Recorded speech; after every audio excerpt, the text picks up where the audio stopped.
찬양하면서 우리 주 예수 그리스도 우리 주가 되시고 왕이 되시고 찬양하고 합당하신 그분이십니다. 그분의 이름 높여드리며 찬양합시다. 지존하신 주님 이름 앞에 모든 무릎 꿇고 다 경배해. 거룩하신 주님 보좌 앞에 엎드려 절하세. 지존하신 주님 이름 앞에 모든 무릎 꿇고 다 경배해. 거룩하신 주님 보좌 앞에 엎드려 절하세. 예수는 그리스도, 예수는 주, 하나님의 영으로 경배드리니. 예수는 그리스도, 예수는 그리스도 아멘. 예수는 주,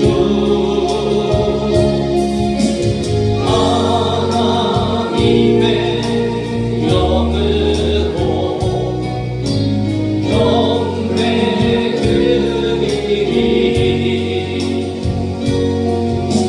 지존하신 주님 이름 앞에 모든 무릎 꿇고 다 경배해. 거룩하신 주님 보좌 앞에 엎드려 절하세.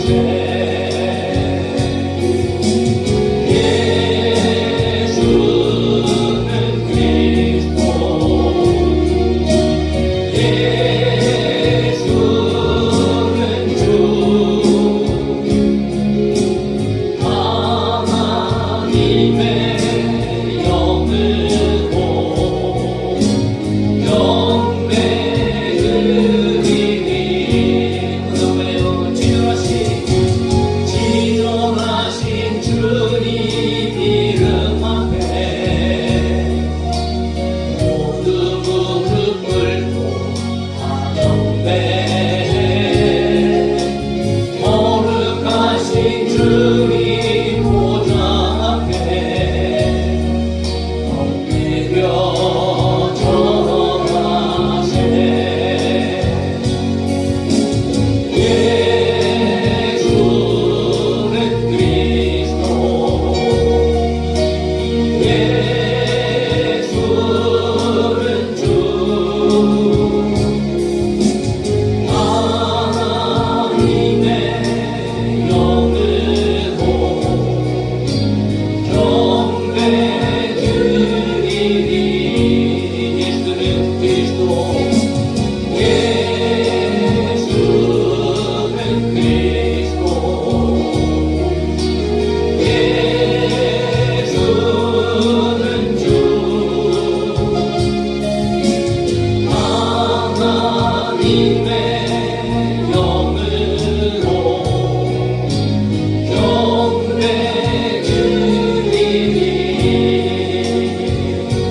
오늘 함께 하신 우리 주님은 저희 여러분들의 주가 되시고 우리 주님이 되시고 그는 온 세상의 왕이시며 온 세상의 주가 되심을 믿습니다. 우리 주님께서 저희 여러분들을 하나로 만드시고 우리를 이 자리에 부르시고 오늘 어쩌든지 동대교회가 하나가 되어져서 주의 때 드리면서 이 세상에서 존재하고 살아가야 할 줄로 믿습니다. 자, 하나님께서 우리의 만남을 계획해 놓으셨네.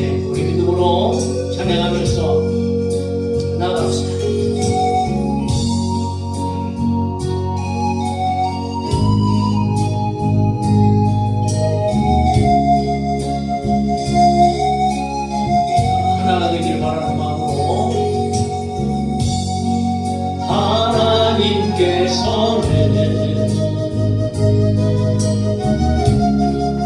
우리의 만남은 계획해 놓으셨네. 우리 하나 되어 어디든 가리라. 주 길에 서라며 무엇이든 하리라. 당신과 함께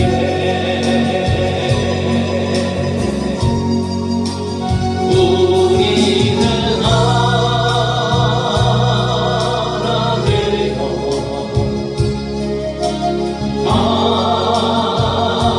함께 걷네. 하늘 아버지 사랑 안에서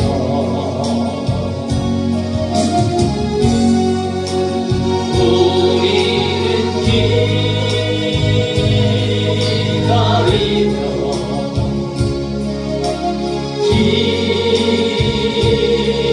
기도하네. 우리의 삶에 사랑 넘치도록 또 우리 모임을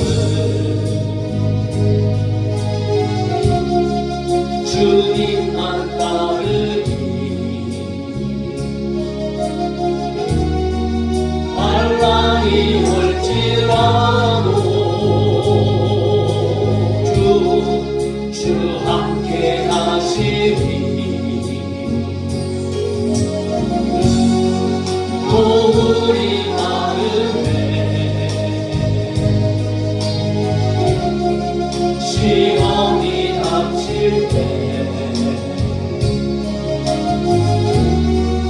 어둠은 지나가고 새 아침 주시리. 아멘. 우리는 하나 되어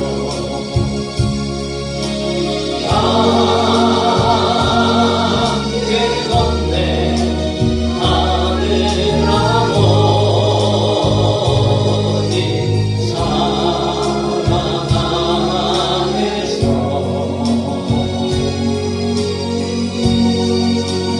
우리는 기다리며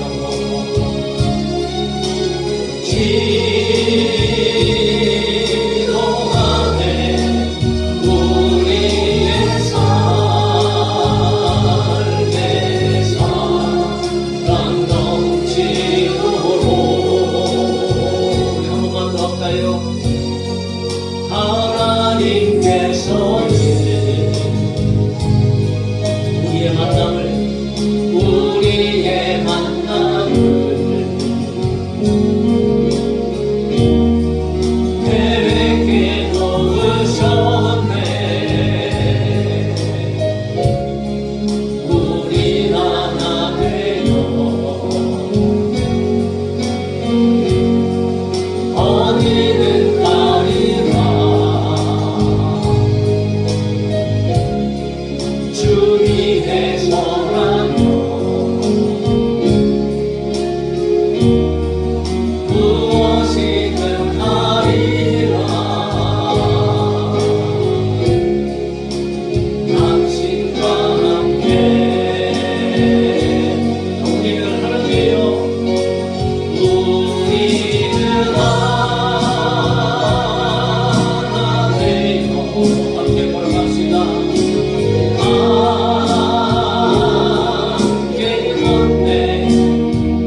주님만 따르리.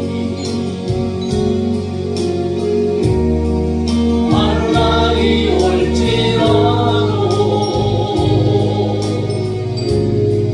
주 함께 하시리. 모두리 마음에 시험이 닥칠 때 어둠은 지나가고 새 아침 글씨니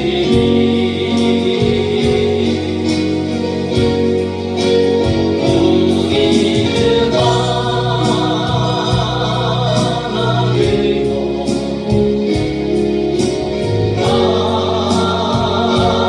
함께 걷네. 하늘 아버지 사랑 안에서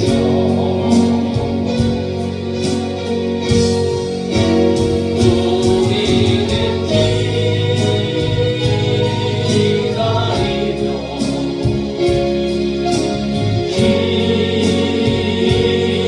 기도하네.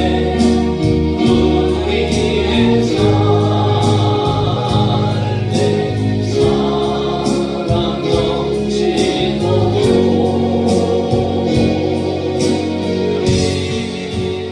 어쩐지 주 안에 살아가지고 사랑 안에서 여러분 주의 감사하고 주의 일에 감당하는 우리 모두가 되어줘야 할 줄로 믿습니다. 하나님 우리 아버지가 되시고 우리는 그분의 자녀입니다.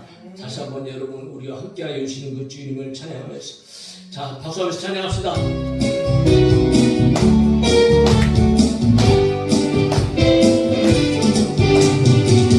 주의 아버지 우리는 그분의 자녀 예수 우리 옆에 손에 손잡고 하나 되어 함께 걸어가리.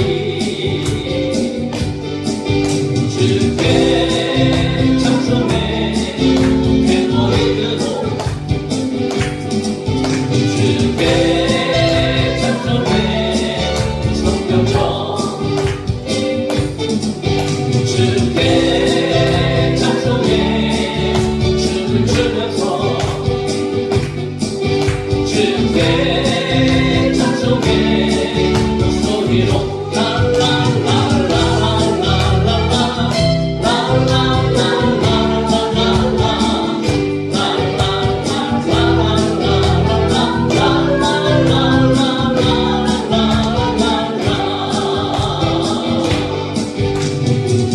주의 아버지 우리는 그분의 자녀 예수 우리 옆에 손에 손잡고 하나 되어 함께 걸어가리. 주께 찬송해 탬버린으로 주께 찬송해 성령처럼 주께 찬송해 춤을 추면서 주께 찬송해 목소리로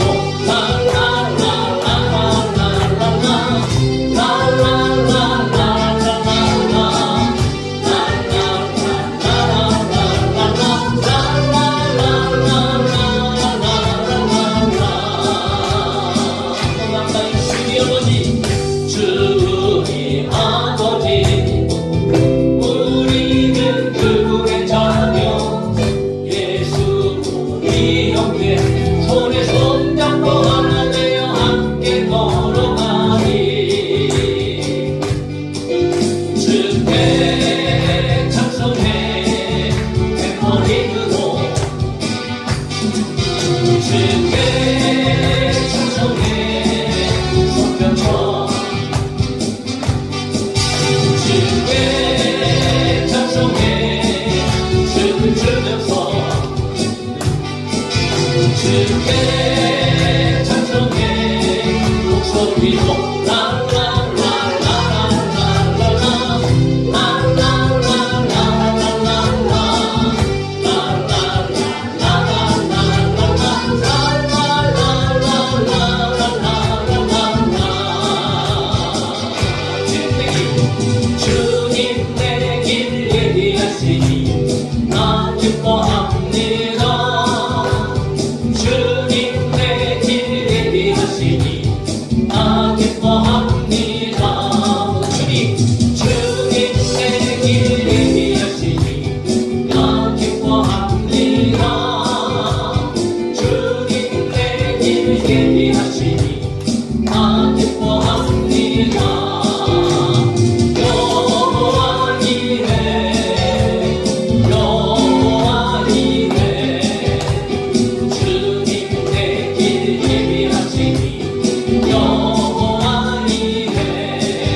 축복은 내 거실세 구세주의 보혈로서 축복은 내 거실세 내 거실세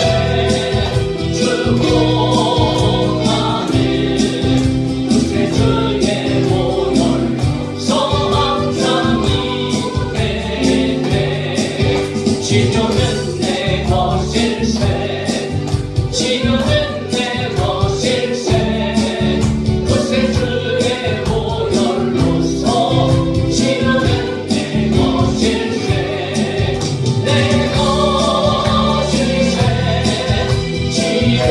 치료하는 구세주의 보혈로서 항상 임해 할렐루야 예수 이름의 능력입니다. 할렐루야. 예수 이름의 승리가 있고 예수 이름의 구원이 있고 예수 이름의 치료가 있고 예수 이름의 응답이 있고 예수 이름의 놀라운 역사들이 있는 줄로 믿습니다. 자, 그 주님께서 오늘 우리 함께 계시고 예수님의 이름으로 저의 이름을 승리할 줄 믿고 오늘 교회와 예수님을 믿는 사람들에게는 생명샘이 솟아나 하나님께서 영광 받으시는 줄로 믿고 자, 여러분 꽃들로 우리 찬양하고 잠시하고 기도합시다. 자, 이곳에 생명샘 솟아나 교회의 소망을 가지고 이곳에 생명샘 솟아나 눈물 골짝 지나갈 때에 모자라 열매 맺히고 웃음소리 넘쳐나리라 이곳에 생명샘 솟아나 눈물 골짝 지나갈 때에 모자라 열매 맺히고 웃음소리 넘쳐나리라 한 번 더 교회의 생명샘 솟아나 교회의 생명샘 솟아나 눈물 골짝 지나갈 때에 모자라 열매 맺히고 웃음소리 넘쳐나리라 한 번만 더 가정의 생명샘 가정의 생명샘 솟아나 눈물 골짝 지나갈 때에 모자라 열매 맺히고 웃음소리 넘쳐나리라 아멘 꽃들도 푸른도 바람도 넓은 바다도 찬양하라 찬양하라 예수를 하늘을 울리며 노래해 나의 영혼아 은혜의 주 은혜의 주 은혜의 주 꽃들도 푸른도 바람도 넓은 바다도 찬양하라 찬양하라 예수를 하늘을 울리며 노래해 나의 영혼아 은혜의 주 은혜의 주 은혜의 주 그날에 하늘이 열리고 모든 이가 보게 되리라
주님 함께 계심을 믿고 그 주님께서 반드시 머저나 우리 가운데 웃음소리가 넘쳐나게 하시고 또 우리의 삶 가운데 너무나 아름다운 열매들을 맺게 해주실 줄로 믿습니다.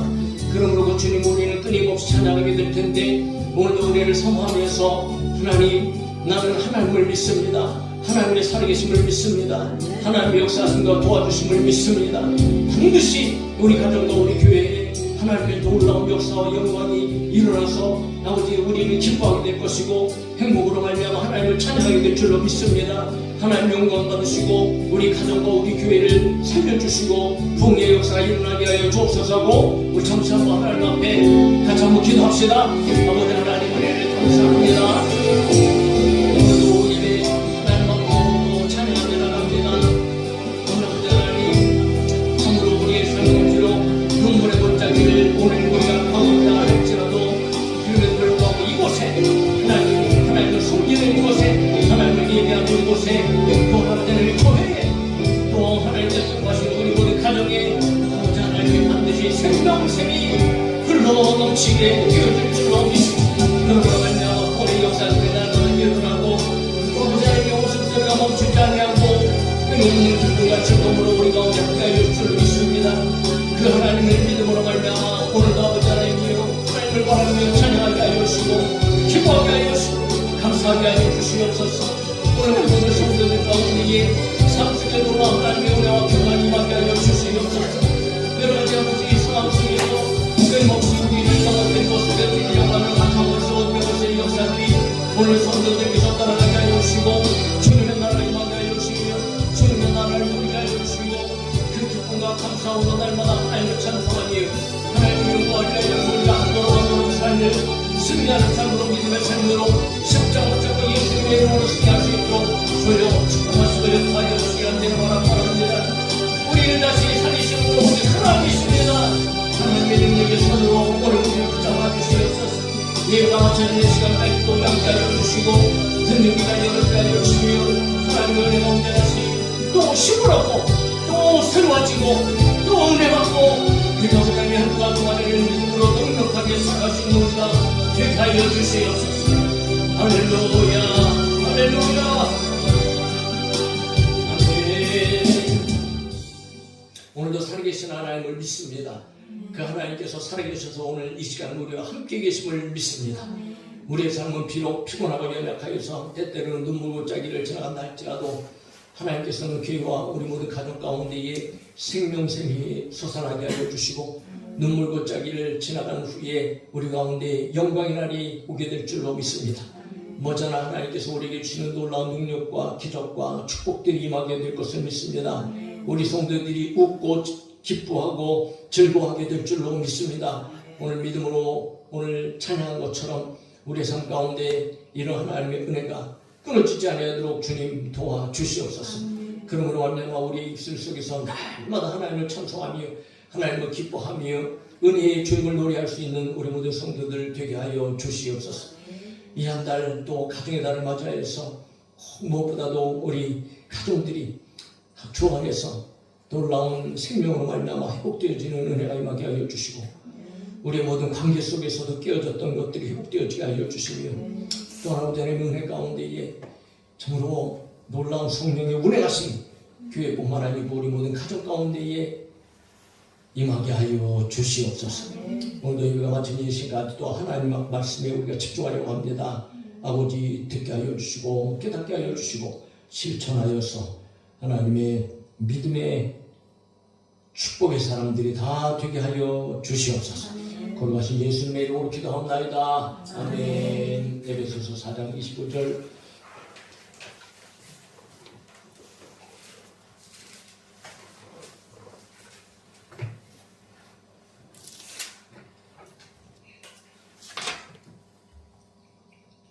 에베소서 4장 25절부터 32절까지 또 한번 쭉 읽읍시다.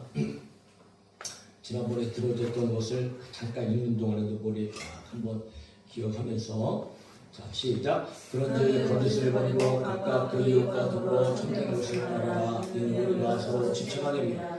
그를 내어도 죄를 짓지 말며 해가 지도록 그는 굶지 말고 마귀에게 틈을 주지 말라. 도둑질하는 자는 다시 도둑질하지 말고 돌이켜 가난한 사람에게 구애할 수 있도록 자기 손으로 수고하여 선한 일을 무릇더러 말은 너희 입밖에 드러내지 말고 오직 덕을 세우는데 소용되는 대로 선한 말을 하여 듣는 자들에게 은혜를 끼치게 하라. 하나님의 성령을 근심하게 하지 말라. 그 안에서 너희가 부활의 날까지 지심을 받았느냐. 너희는 모든 악독과 노함과 분쟁과 떠드는 것과 비방하는 것을 모든 악의와 함께 부르고 서로 친절하게 하며 불쌍히 여기며 서로 용서하기를 하나님의 그리스도 안에서 너희를 용서하신 것 같이 하라. 아멘. 자, 오늘 본문 중심으로 세 번째 날이죠. 오늘 여러분 28절의 말씀, 28절의 말씀으로 같이 은혜를 받기 원합니다. 28절 다시 한번 읽읍시다. 28절 시작.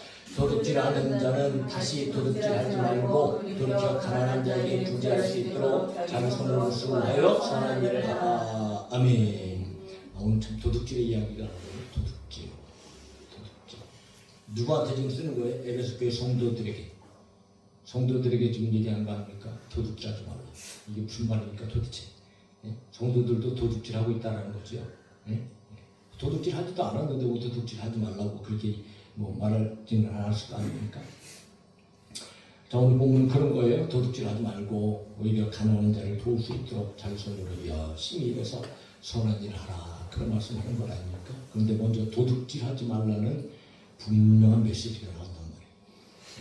새 에베소 교회에 말하는 새 사람으로서 믿음의 사람으로서 구원받은 자로서 하나님의 자녀로서 마땅한 삶, 옛 이방인의 삶을 다 벗어버린 그 옛 어떤 이런 옛사람의 모습, 그러니까 도둑질하는 것이 바로 옛사람의 모습이 있죠. 이거 벗어버리고 새 사람을 입어야 하는 구체적인 삶을 한 가지를 제시하는데 그것이 바로 도둑질 버려라. 그러니까 우리가 이제 몇 번을 통해서 보게 되었지만 하나님께서 이스라엘 백성에게 명령하신 10계명, 이 10계명의 내용이 신약 성경에서 이렇게 가르쳐주는 삶 가운데에 참 많이 녹아져 있단 말이죠. 10계명의 내용이 그대로 전달되어 주고 있는 것을 우리가 보게 된단 말이에요. 그 첫날에도 우리가 거짓을 버리고 이야기하면서 거짓말하지 말라. 몇 계명이었다고요? 9계명이었잖아요. 그런데 오늘 또다시 여러분 10계명 가운데 하나님께서 아주 그냥 금지 명령한 것이 있어요. 어떤 걸 금지 명령하십니까? 도둑질하지 말라 그러잖아요. 도둑질하지 말라. 몇 계명이에요? 10계명 가운데 몇 계명이에요? 또 따져봐야 되지. 또 따져봐야 되지. 8계명. 도둑질하지 말라. 하나님께서 이스라엘 백성들을 도둑질하지 말라. 그러니까 왜 구약에서 그렇게 계명을 주시는 것을 신약에 와서 동일한 내용을 하나님께서 왜 반복하시고 계실까요? 자, 그것은 하나님의 자녀로서의 살아갈 올바른 길을 제시해 주기 때문에. 그러니까 오늘 새 사람으로서의 구원받은 믿음의 사람들에게, 교회 성도들에게 도둑질하지 말라고 그렇게 말을 하고 있다는 거죠.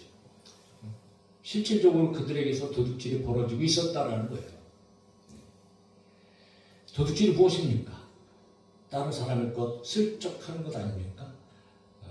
어떤 사람의 물건이나 재산을 허락도 받지 않고 가져오는 행동, 인마의 폭행, 몰래 가져오는 행동, 다른 표현으로 훔치는 일, 이거 도둑질이잖아요. 에베소 교회 성도들이 이런 도둑질을 하고 있었다.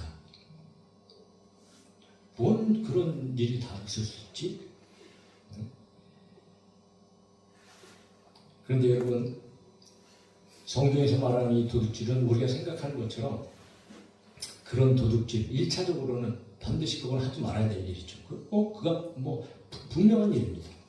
그럼에도 불구하고 단순하게 하나님께서 그런 도둑질 하지 말라 이렇게 하나님께서 기록해 놓으셨을까요? 아니, 그런 게 아니란 말이에요. 이 도둑질은 훨씬 더 넓은 적용이 성경에 기록되어져 있단 말이에요. 그러면서 하나님께서는 성경에서 여러 가지의 도둑질에 대해서 이야기해 주시면서 그런 도둑질하는 것이 과연 어떤 것이 도둑질인지, 그리고 그 도둑질을 하는 사람들은 어떻게 처리해야 될지, 그 결과는 어떻게 되는지, 그것들을 여러 측면에서 하나님께서는 이미 성경을 통해서 기록해 놓으시고 오늘 우리가 그것을 발견해 내야 된다. 그러니까 일반적으로 그냥 도둑질하지 말라 그럴 때 남의 집에 들어가서 몰래 들어가서 훔치지 마라 이렇게만 여러분 생각하면 아니 그런 사람이 어디서 지금 교회 안에 한 사람도 그런 사람이 없을 거 아닙니까? 그런데 그런 도둑질을 포함해서 우리가 알아야 할 그런 성경의 깊은 내용들을 좀 살펴봐야 된다 이거지. 그래서 지난번에도 말씀드렸던 것 같이 기독교 윤리의 어떤 우리 스승이셨던 이상한 목사님의 내용을 또 토대로 그것을 이렇게 좀 내용을 정리하면서 성경에 있는 말씀을 한번 드리려고 합니다. 자, 도둑질하지 말라는 명령이 1차적인 적용은 아주 뜻밖의 내용 가운데에 성경이 기록되어집니다. 남의 것을 탈취하는 것이 아니고 사람에 대해서 사람을 훔치는 것에 대해서 사람을 훔치지 말라 이렇게 됐단 말이에요. 제가 그것을 구체적으로 성경 두 곳에서 확실하게 하나님께서 말씀하시는데 출애굽기 20장 15절에 도둑질하지 말라는 말씀이 있듯이 자, 출애굽기 21장 16절에 사람을 납치한 자가 그 사람을 파갔든지 자기 수하에 두었든지 그를 반드시 죽일지니라. 신명기 24장 7절에 사람이 자기 형제 곧 이스라엘 자손 중 한 사람을 모해서 유인하여 종으로 삼거나 판 것이 발견되면 그 유인한 자를 죽일지니 이가 자여 너희 중에서 악을 제할지니라. 이 뭘 얘기하는 거냐면요, 납치하는 것은 어떤 것입니까? 강제적으로 끌고 가는 거죠. 유인한다는 것은 유기한다는 것을 얘기하거든요. 근데 그 유기하는 목적이 무엇인가요? 사고 팔기 위해서, 아니면은 자기 노예로 부리기 위해서, 이런 이유거든요. 근데 모세 당시에 사실은 온 세상 가운데에 이 노예 제도가 여전히 있었던 것 아닙니까? 사회 전체의 관습으로 아주 정착되어 있던 노예 제도. 근데 이 노예가 단순하게 노예가 아니고요. 이거는 노예는 그 당시에 여러분 현금과 같아요. 현금. 네? 가장 비싼 동산의 하나였어요. 언제든지 노예를 사고 팔므로 말미암아 이윤을 남기고 할 수 있었던 그런 동산과 같은. 그러니까 어떤 물질 같은 어떤 이런 대항을 받았다라는 거죠. 그래서 사람을 납치하거나 유기해서 파는 일들이 아주 빈번하게 일어났다고 해요. 근데 모세 당시에도 역시 이스라엘 안에도 노예 제도가 여전히 있어요. 그대로 있었단 말이에요. 근데 하나님께서는 우리가 기본적으로 상식적으로 생각하면 하나님 어떻게 말씀하셔야 될 것 같아요? 노예 제도 이제 끝! 폐지! 더 이상 노예 제도는 있어서는 안 돼! 이렇게 하셔야 상식적으로 우리가 생각할 때 맞는데, 근데 하나님께서는 노예 제도를 완전히 금하는 것을 말씀하신 것이 아니고 노예 제도에 뒤따르는 폐해를 줄이는 데에 하나님께서는 초점을 맞추셔서 말씀하시고 계시단 말이죠. 왜냐하면 사람 살아가면서 얼마든지 여러분 그런 계층이 있을 수 있다. 누구나 다 똑같은 건 아니잖아요. 근데 이스라엘 백성들 가운데도 두 가지 유형의 노예가 있었어요. 두 가지 유형의. 그러니까 어떤 노예들이 있었냐면 첫 번째는 동족들 가운데, 자기 민족들 가운데 노예가 되는 사람들이 있었단 말이에요. 좀 희한한 일이죠. 어떤 사람들이 노예가 됐냐면 가난해서 돈을 꾸었어요. 근데 돈을 꾸었는데 도저히 못 갚아. 그러면 여러분 그것을 갚는 대신 그 빚을 갚기 위해서 노예 생활을 하는 거예요. 네? 또 어떤 경우는 도둑질을 했어. 도둑질을 했으면 변상을 해야 되는데 변상할 수 있는 상황이 안 돼. 그러면 그 금액만큼 자기가 수하에 들어가서 노예 생활을, 종살이를 하게 됐단 말이에요. 이렇게 해서 두 가지 의미에서 이스라엘 백성들 가운데 자기 민족이 노예가 되는 그런 상황들이 발생했다는 거지. 그런데 너무너무 하나님 앞에 감사한 것은 그렇게 노예가 되는 경우가 있어서도 안식년, 매 7년 돌아오는 안식년에는 그냥 돌려보냈단 말이에요. 다 탕감해주고 돌려보냈다는 거예요. 또한 희년이 되면 50년째 되지는 또 희년이 되면 그때도 완전히 자유인으로 돌려보냈다는 거예요. 그런데 더 기가 막힌 하나님의 은혜는 돌아갈 때는 빈손으로 보내지 말아라. 풍성하게 그동안 그가 일한 것 품삯을 음식물을 주어서 보내게 하라. 그리고 또한 그가 그렇게 너에게 노예로 종으로 살 때도 절대로 종 취급하지 말아라. 노예 취급하지 말아라. 노예처럼 엄하게 부리지 말아라 하고 하나님께 아주 계명해서 여러분 그러니까 인간 이 평등과 존중이 이 하나님의 말씀으로부터 얼마나 강력하게 그렇게 나타나고 있는지 모른다고 말했죠. 그러면서 하나님께서 뭘 또 말씀하시냐면 너희들이 애굽에서 종살이했던 데 반드시 기억해라 라는 말씀을 하십니다. 그들도 430년 동안 종살이한 것 아닙니까? 얼마나 고통과 괴로움과 슬픔 가운데 여러분 그들이 살았습니까? 그만큼 종살이 노예 생활이 얼마나 힘드냐. 그러니까 영원히 노예가 될 사람은 아무도 없다 라고 하나님께서 말씀하시면서 너희들도 그런 고통을 받았으니 너희들이 부리는 그런 노예나 그런 종들이 그렇게 너희들이 고통받을 때 그렇게 취급하지 말고 오히려 정말 가족처럼 그렇게 생각하고 대우하고 그리고 신년이 되면 안식년이 되면 돌려보낼 때 오히려 그동안 일한 거 품삯을 잘 풍성하게 해서 그렇게 해서 돌려보내라. 그게 얼마나 아름다운 여러분 하나님의 말씀입니까? 그 두 번째는 어떤 노예가 있냐 하면 이방인 가운데 노예다. 이방인 노예들. 그런데 이방인 노예에 대해서는 조금 더 하나님께서 그 근거가 좀 넓게 두고 있는데 전쟁에 나가서 갖고 이방인들을 붙잡아 오잖아요. 그러면 그 이방인들을 노예로 삼았단 말이에요. 포로들. 아니면은 나그네들. 먼 곳에서 왔는데 참 먹을 게 없어. 그래서 여러분 그들을 종으로 삼고 노예를 삼는 경우가 있었다는 거죠. 이방인들 가운데. 그럼에도 불구하고 하나님께서는 신년이 되거나 안식년이 되면 그들도 자유를 줘라 이렇게 하나님께서 말씀하셨단 말이에요. 그런데 특이한 것은 이방인들의 노예는 그러니까 유대인들 가운데 자기 민족 가운데 노예는 어차피 들어왔다가 나가면 자기 민족이니까 자기 집으로 돌아가잖아요. 그런데 이방인들 가운데 노예들은 여러분 이 혼자 나갈 때 그러니까 혼자 들어온단 말이에요. 그러니까 혼자 들어왔을 때 혼자 나가는데 혹시 노예 생활을 하다가 여기서 장가들 수도 있잖아. 장가를 갈 수도 있잖아요. 그런데 그 이방인이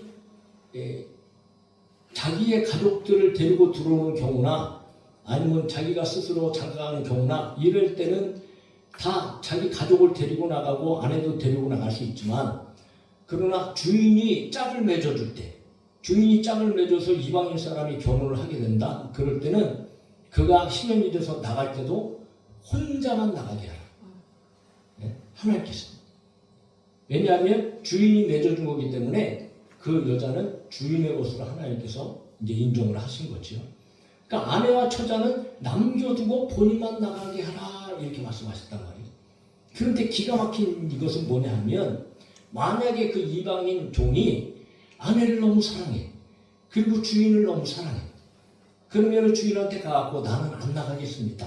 영원히 종으로 살겠습니다. 라고 이야기를 할 때가 있으니 그렇게 하면 그는 영원히 내 노예가 될 것이다. 그래서 여러분 그렇게 말하는 사람들은 데려다가 문지방에다가 귀를 확 뚫어갖고 귀걸이 해라. 이래갖고 여러분 종살이를 하게 했다는 그런 율법 안에 이 제도가 이제 있다라는 거죠.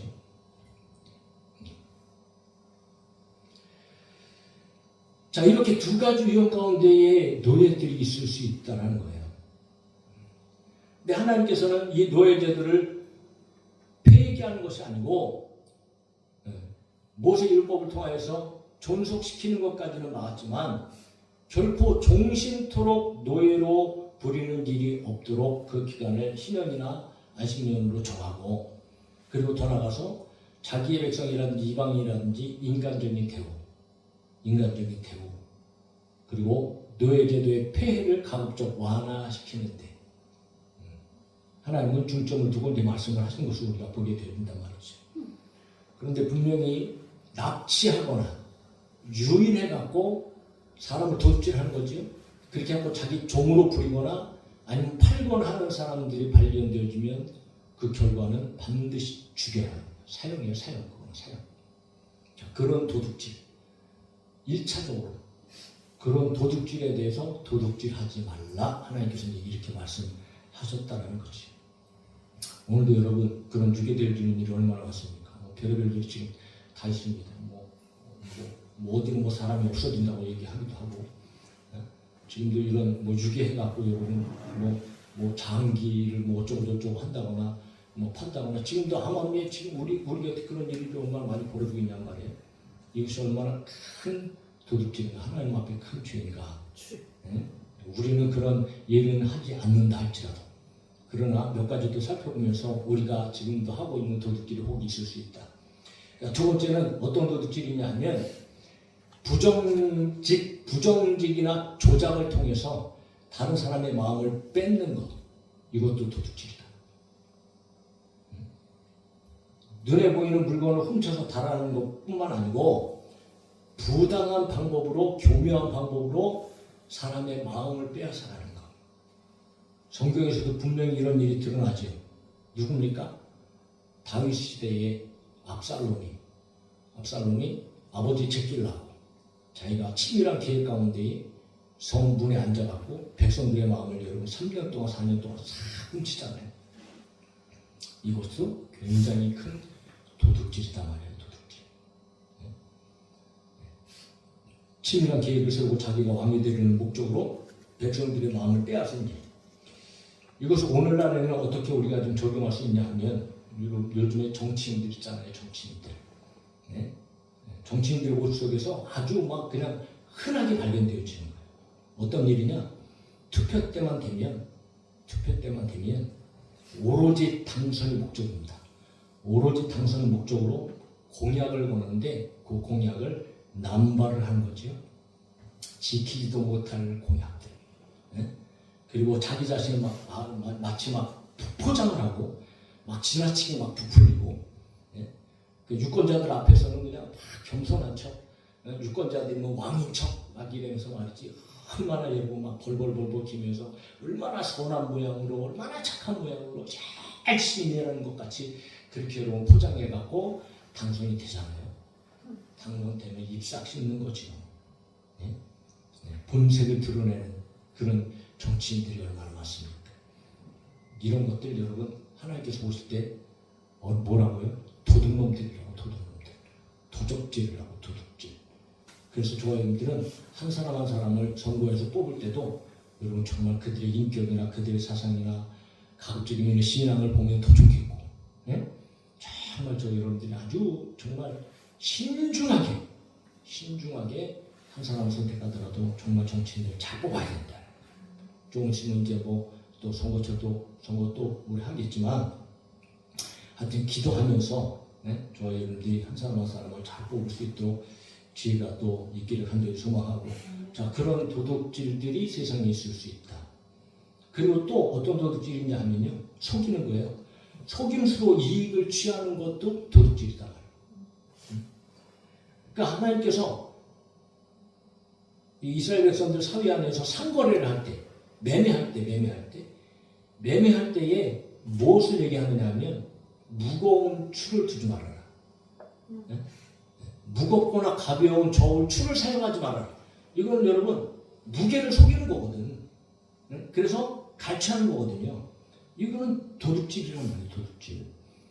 그래서 대박을 사용할 때도 작은 것이나 큰 대박을 사용하지 말라, 이렇게까지 하나님 말씀하시는 거예요. 그러니까 정확한 양을 정확한 가격에 정직하게 사고 팔아야 된다라고 말씀하시면서, 잘못된 추를 사용하는 것, 잘못된 대박을 사용하는 것, 이건 다 도둑질이다, 이렇게 말씀하십니다.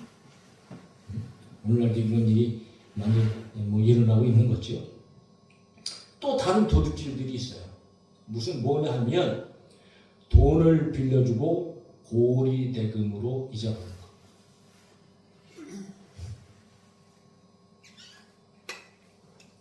그러니까 이스라엘 백성들이 하나님께서 돈을 빌려줄 때가 있지 않겠습니까? 그런데 참 이스라엘 백성들에게 하나님께서 그런 상황 속에서는 뭐라고 말씀하시냐 하면, 너희는 같은 동족에게 돈을 빌려줄 때는 절대 이자 받지 말아라. 출애굽기 22장에 보면 내가 만일 너와 함께한 내 백성 중에서 가난한 자에게 돈을 부어주면 너는 그에게 채권자 같이 하지 말며 이자를 받지 말라. 25장 35절에 내 형제가 가난하게 되어 빈손으로 내 곁에 있거든 너는 그를 도와 거류민이나 동거인처럼 너와 함께 생활하게 하되. 가난한 사람들 보면 그리고 23장 19절에 내가 형제에게 꾸어주려거든 빌려주려거든 이자를 받지 말지라. 곧 돈의 이자 식물의 이자 이자를 낼 만한 모든 것의 이자 한 푼도 어떤 것에서도 너는 이자 받지 말아라. 얼마나 좋아요? 오늘 우리한테 이렇게 말씀하시면 너는 성도들이 돈 꺼주면 절대 이자 받지 마라 그런 소리거든요. 이런 거 갖고 또 잘못 사용해갖고 그냥 한껏 돈 보고 싹 쓰는 사람들 그런 사람들이 얼마나 많아요.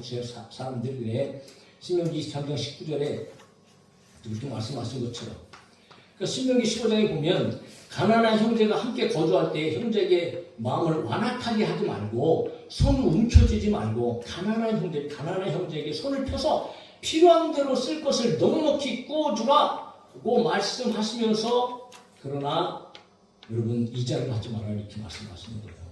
언제든지 가난한 자에게는 내 손을 펴라 빌려주라 마음껏 꾸어주라 그러나 이자를 받지 말아라 이렇게 말씀하십니다.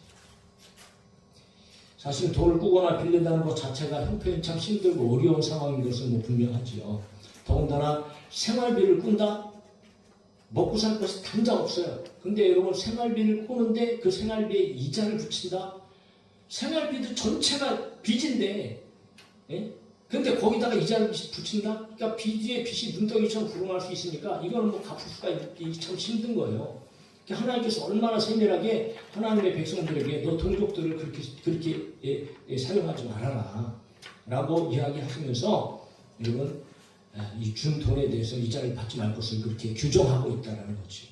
그러나 이방인에게는 조금 다릅니다. 이방인에게는 이자를 받을 수 있도록 되어 있어요. 왜냐하면 대부분 이방인에게 돈을 빌려줄 때는 그런 상황에서 가난함으로 말미암아 돈을 빌려주는 것이 아니고 여러분 상거래, 이윤을 획득을 목적으로 한 상업적 투자가 많았기 때문에 그럴 때는 그런 형식으로 돈을 빌려줄 때는 그러면 이자를 받아라. 그러나 이자를 받더라도 터무니없이 고리대금 받지 말아라. 라고 이제 하나님께서는 말씀하시는 것을 우리가 보고 있다는 거지요. 네. 그런데 가만히 생각해 보니까 여러분 잘 생각해 보세요. 이런 이들 도둑질을 하는 사람들이 대부분은 어떤 사람들일까요? 가난한 사람들 하지 못하죠. 다 부자들입니다. 권력이 있는 사람들입니다. 정치가들입니다. 경제적으로 힘과 물질을 오히려 소유한 사람들이 저지르는 도둑질이란 말이죠. 네. 평범한 사람들은 가지고 도둑질 해봤자 여러분 뭐 얼마나 뭐 훔치겠어요. 뭐 좀도둑이 뭐 도둑질 해봤자 가지고 얼마나 되겠습니까? 그런데 정말 큰 도둑들은 여러분 이 권력을 가지고 있는 사람들. 네? 이런 생각들이 오늘날도 여러분 수십억, 수백억, 수천억 아주 우습지 않습니까? 우리는 뭐 감히 상상할 수도 없고 생각할 수도 없지만 지금도 그런 것 때문에 재판 계속적으로 벌어지고 있고 예? 정말 여러분 어마어마한 그런 도둑놈들이 얼마나 지금 판을 치고 좀 있습니까? 예? 그런 일들이 바로 도둑질에 포함한다는 거죠. 그런데 여러분 또 한 가지의 도둑질의 이야기를 또 하려면 하나님께서 분명히 아주 이거는 대놓고 그냥 하나님께서도 말씀하셨어요. 도둑질이라고 말씀하십니다. 말라기서에서 나와 있는 말씀입니다. 뭐 이것 가지고 참 성도들이 많이 힘들어하고 어려워하는 것도 사실입니다. 말라기 3장 8절 9절을 보니까 사람이 어찌 하나님의 것을 도둑질하겠느냐. 그러나 너희는 나의 것을 도둑질하고도 말하기를 우리가 어떻게 주의 것을 도둑질하였나이까 하는도다. 이는 곧 11조와 봉헌물이라. 너희 곧 온 나라가 나의 것을 도둑질하였으므로 너희가 저주를 받았느니라. 하나님께서 이렇게 말씀하시거든요. 11조 헌물. 자, 11조는 누구부터 시작했어요? 아브라함부터 시작했죠. 그리고 야곱이 나를 축복해 돌아오게 하면 내가 하나님 앞에 11조 드리겠습니다. 그렇게 약속하고 그리고 실제적으로는 여러분 모세 율법에 대해서 규정이 되어졌어요. 법제가 되어졌어요. 그런데 하나님께서는 10의 1은 하나님의 것임을 아주 확실하게 하십니다. 분명하게 하십니다. 분명하게. 그런데 이 11조가 어떻게 사용되어지는가? 모세 시대 이후에 11조는 두 가지 목적으로 사용되어지는데, 첫 번째는 레위인들을 위해서 사용되어집니다. 레위인들. 그러니까 오늘날 얘기하면 목회자들 있죠. 레위인들의 생활비. 왜냐하면 레위인들은 그때 여러분 직업도 갖지 못하게 하셨고, 무슨 어떤 농사를 짓거나 이런 것을 하지 못하도록 오직 성전에서 하나님 그 제사하는 일에만 여러분 레위인이 평생 일하게 하셨기 때문에 그들에게 특별하게 토지나 기업으로 주어진 것들이 별로 없었어요. 거의 없었어요. 그래서 레위인들에게는 그냥 백성들이 가져오는 그 11조 가운데에서 그들이 생활할 수 있도록 그렇게 하셨다는 말이죠. 그런데 레위인도 역시 11조, 그들에게 11조를 받은 것을 생활할 때 자기의 받은 11조를 또 떼서 하나님의 성전에 드려야 하는 그런 삶을 살도록 하셨습니다. 그런데 신약시대에 들어와서도 예수님께서 이 11조에 대한 말씀, 신약 성경에는 11조에 대해서 말씀하신 것이 그 어느 곳에도 없습니다. 근데 예수님께서 말씀하시네요. 예수님께서. 마태복음 23장에 보니까 화 있을진저 외식하는 서기관들과 바리새인들이요, 너희가 박하와 회랑과 근체의 11조, 여기서 근체는 아주 하찮은 여러분 그냥 아주 이런 부추 같은 거 이런 거를 얘기합니다. 그러니까 그들의 11조 생활이 얼마나 철저했는지 몰라요. 그러니까 그런 근체 11조까지도 그들이 드렸다는 거죠. 근체 11조는 드리되 율법에 더 중요한 바 정의와 긍휼과 믿음은 버렸도다 책망을 하시면서도 그런 예수님께서 하시는 말씀이, 그러나 이것도 행하고 저것도 버리지 말아야 할지니라. 그러니까 정의와 긍휼과 믿음도 가져야 되고, 그러나 서기관들과 바리새인들이 한 것을 철저한 11조 그것도 버리지 말아야 된다. 그렇게 예수님께서는 말씀하셨다는 거죠. 그러면 오늘날 여러분 이 11조에 대해서, 헌물에 대해서 예수님이 십자가에 달려 돌아가시고 죽음을 이기시고 부활 승천하심으로 구약을 완성하신 이후에 오늘날 신약시대의 헌금의 기본 정신은 과연 어떤 것인가? 원칙적으로 헌금의 기본 정신은 원칙적으로 자원하는 마음으로 드려야 된다. 억지로 드리는 것이 아니다는 거죠.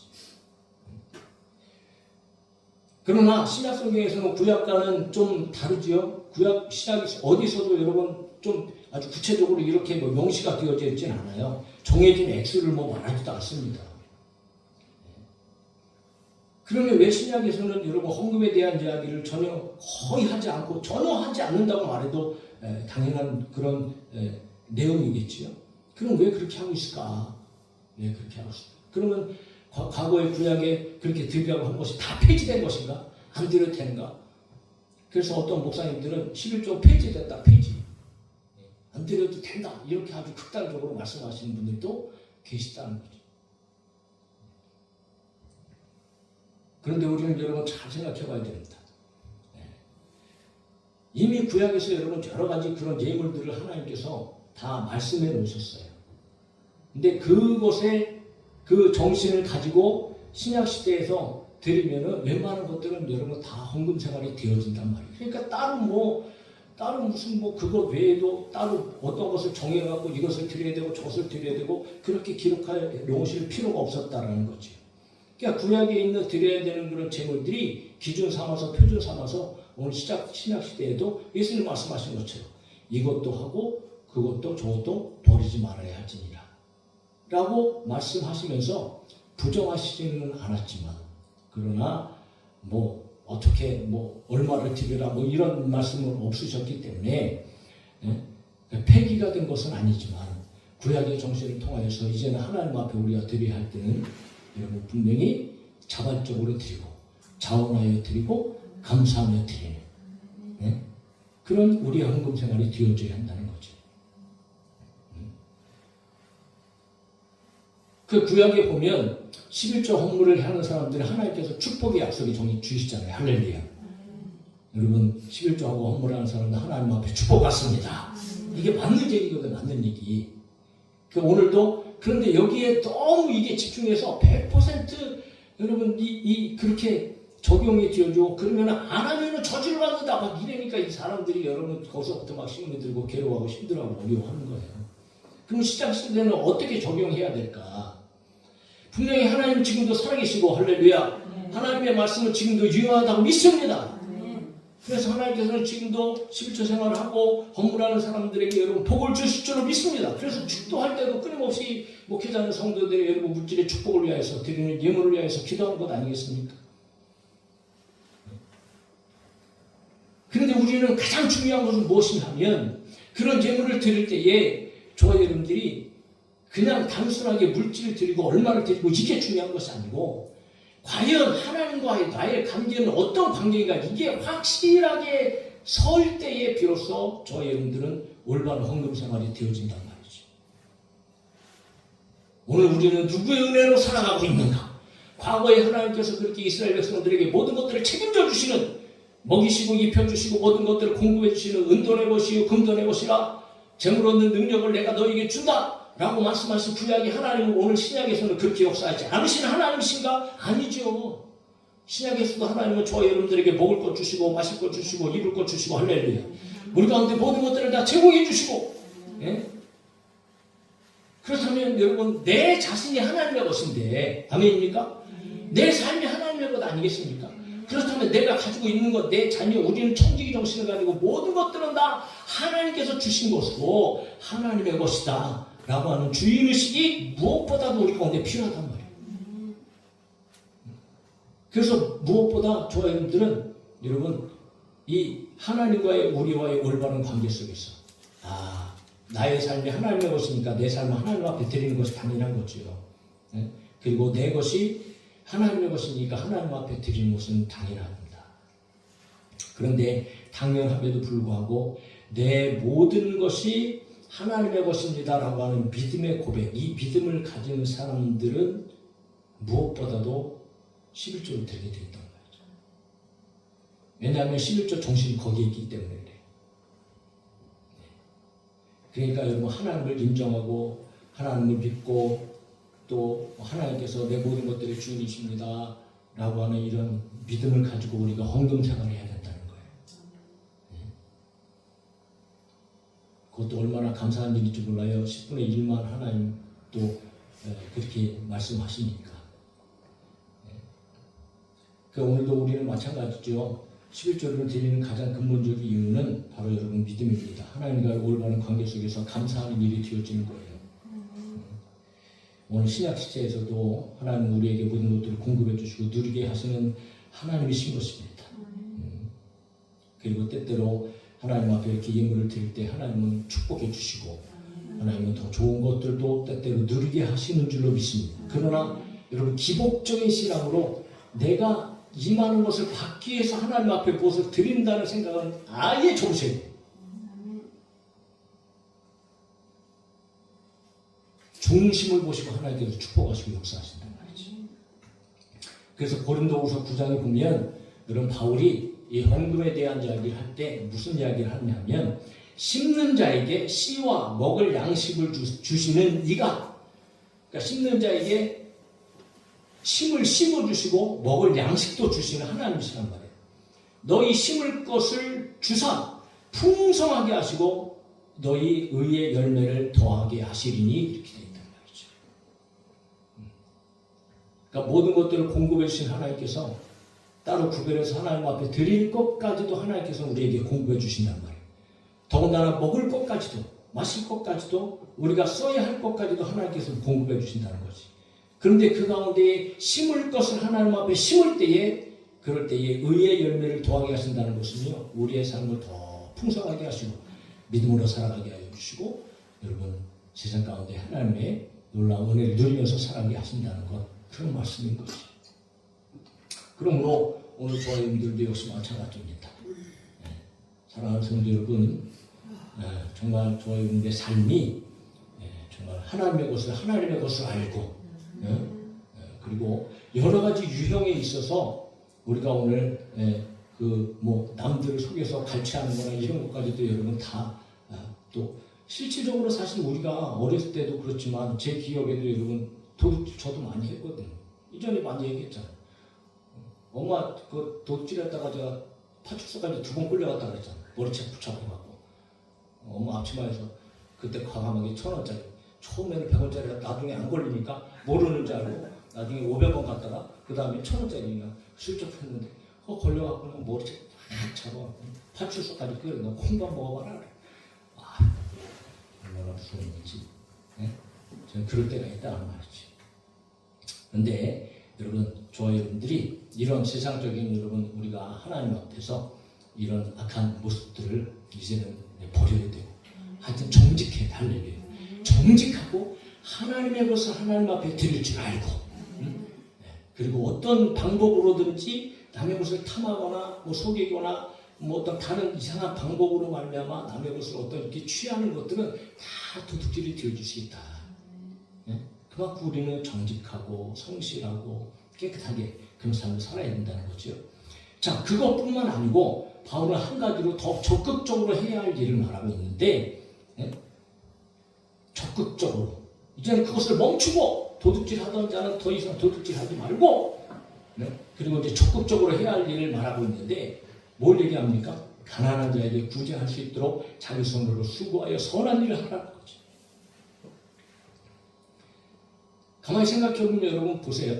도둑질은 누구를 위한 일입니까? 온통 나를 위한 일이죠. 내가 더 많이 가지고 내가 풍요롭게 살기 위해서. 자기를 위한 일이에요. 자기 잘 먹고 잘 살려고 그렇게 하는 건 아닙니까? 자기 배를 채우려고. 그러나 그것들을 버리고 이제는 주위에 있는 가난한 자들을 돌아봐야 된다는 거예요. 그 가난한 자들을 돌아보기 위해서 너희는 어떻게 해야 되냐? 수고해야 된다. 손으로 힘껏 열심히 일하는 거예요. 열심히 일해요. 이 노동이라는 것이 하나님 앞에 얼마나 축복인지 몰라요. 할렐루야. 땀 흘려서 열심히 일하는 것이 하나님께서 기뻐하시는 일이라는 거예요. 힘써 일하라는 거예요. 힘써 일하는 거예요. 노동은 참으로 여러분 값진 것입니다. 노동은 정말 어떤 목사님의 표현하면 신성한 것입니다. 하나님께서 우리에게 주신 여러분 값진 그런 일이에요. 그래서 오죽하면 데살로니가후서 3장 10절에서 바울이 이 게으른 사람들을 보고 뭐라고 얘기하냐면 일하기 싫은 자는 먹지도 말아라 이렇게 말하고 있어요. 일하기 싫어하는 자는 먹지도 말아라. 그래서 여러분 열심히 일하라. 사실 열심히 일할 때 뭐가 멈춰지냐 하면 도둑질이 멈춰지는 거예요. 열심히 일하는데 열심히 일하는데 도둑질할 필요가 있어요. 도둑질할 시간도 없지요.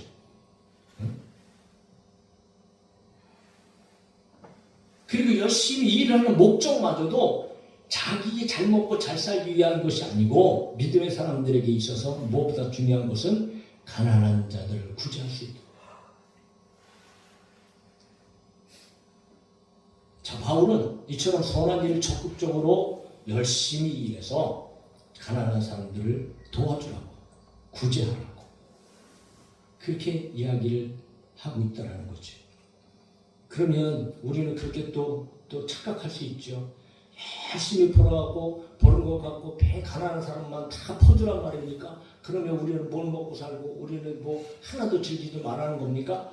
뭐 여러분 그렇게 또 따질 수 있죠. 그렇게 얘기할 수 있죠. 아니요, 성경은 그렇게 얘기하는 게 아닙니다.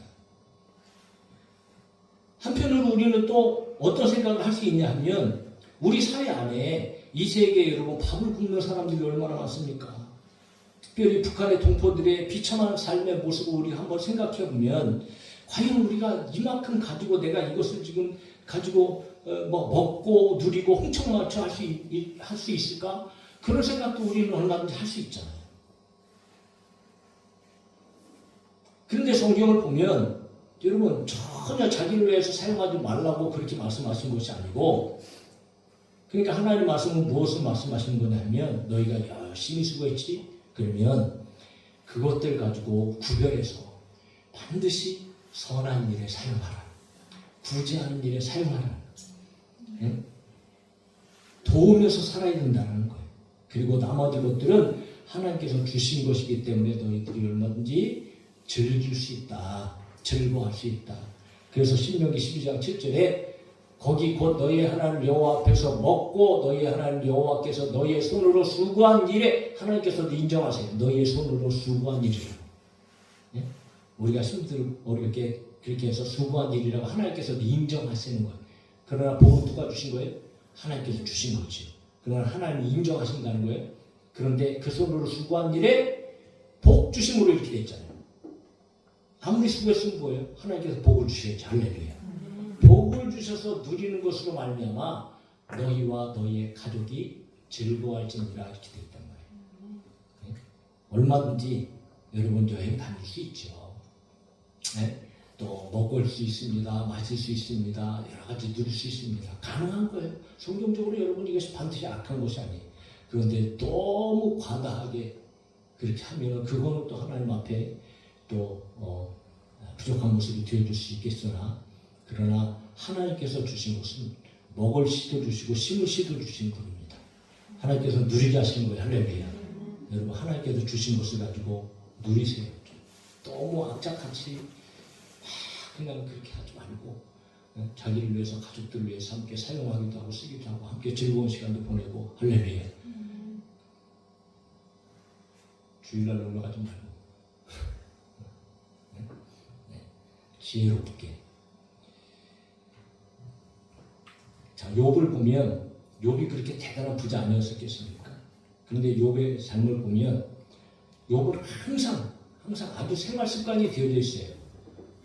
가난한 이웃을 구제하는 생활이 아주 습관이 되어져 있었다고 욥은 내가 다 그렇게 구제했잖아. 그러나 반면에 자녀들을 위해서 잔치할 때는요, 늘 자녀들을 위해서 잔치를 베풀어주는 그런 욥이라는 것을 우리가 발견하게 되옵니다. 예수님께서도 가난한 자들, 과부들, 고아들 따뜻한 애정을 가지시고 특히 병들고 어려운 사람들 여러분 예수님 얼마나 사랑하시고 그들이 도움을 요청할 때에 여러분 그들을 치료해 주시고 다른 문제를 해결해 주시잖아요. 그러나 한편 여러분 예수님께서도 여러분 만찬식에도 참석하시고 예수님 앞에 삐까뻔쩍하게 차려온 음식도 예수님께서도 다 드셨다고.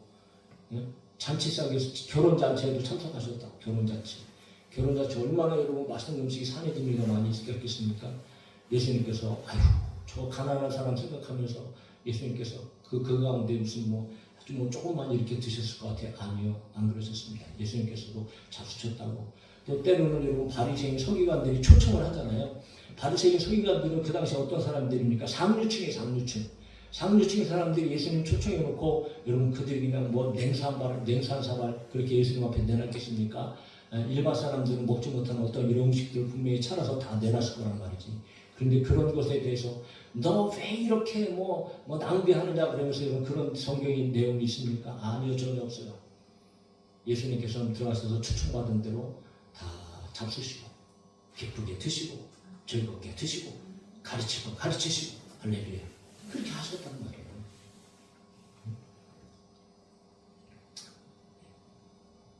그러나 우리가 조심해야 될 것은 이제 말씀을 마무리하면서 사랑하는 성도 여러분 열심히 일하십시오. 열심히. 목회를 할 때도 목회도 열심히 해야 되겠지만 우리가 살아갈 때도 회사 생활을 하고 경제 생활을 할 때 열심히 일하세요. 열심히 일해서 하나님께서 주시는 복을 가지고 여러분들이 사용할 것 사용하지만 하나님 앞에 드려야 될 것들은 하나님께서 주신 것을 감사하면서 드리고 그리고 가난한 자들을 늘 기억하면서 거기서 구별해서 구제하는 일, 선한 삶을 살아가는 일에 우리가 최선을 다해야 되겠다 말이죠. 그렇게 에베소서 교회 성도들에게 여러분 지금 바울이 이야기하고 있는 겁니다. 어떤 형태이든지 도둑질하는 것은 분명히 잘못이지만 여러분 정말 우리가 깨달아지는 대로 여러 가지 그런 형편의 도둑질이 이제 우리 가운데 사라지고 그리고 우리 주님께서 기뻐하시는 경제적인 삶, 내 주인이 과연 누구냐? 여러분 하나님을 우리가 정확하게 우리의 주인으로 모시고 하나님을 섬기고 그리고 하나님 뜻대로 여러분 정말 주님께서 우리에게 요구하시는 것처럼 선한 일에 남을 돕고 구제하는 일에 저희들의 물질이 사용되어지는 아름다운 그런 재물관을 가지고 축복의 삶을 살아갈 수 있는 우리 모두가 되어줄 수 있기를 예수님의 이름으로 축복합니다. 잘 합시다. 이것만 할게요.